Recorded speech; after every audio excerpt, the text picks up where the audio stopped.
మనలో ఉన్న డెఫిషియన్సీని మన బాడీ కొన్ని సిగ్నల్స్ ద్వారా ఇండికేట్ చేస్తుంటుంది. అందులో ముఖ్యంగా మనకి ఎక్కువగా ఆవులింతలు వస్తున్నాయంటే దాని అర్థం మన మెదడుకి ఆక్సిజన్ తక్కువగా అందుతుందని అర్థం. దీనికోసం మనం రెగ్యులర్గా వ్యాయామం చేయడం మంచిది. డైలీ నడవడం కూడా చాలా మంచిది. ఇంకా ఆ తర్వాత చెవుల్లో హోర్ అనిపించినా అది కిడ్నీలపై ప్రభావం చూపుతుందని అర్థం.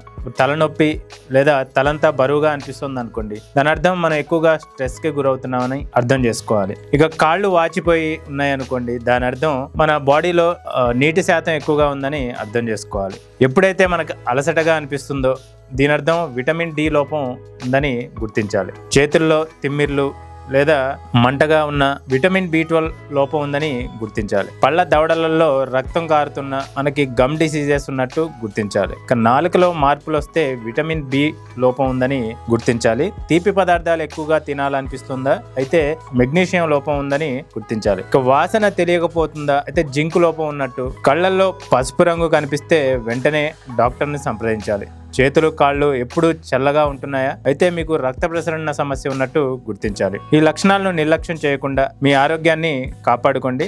దగ్గరలో ఉన్న మీ పర్సనల్ డాక్టర్ను, మీ ఫ్యామిలీ ఫిజిషియన్ని కన్సల్ట్ అవ్వండి. మీకు ఎలాంటి ఆరోగ్య సమస్యలున్నా ఈ క్రింద డిస్ప్లే అవుతున్న నెంబర్కి కాల్ చేయండి.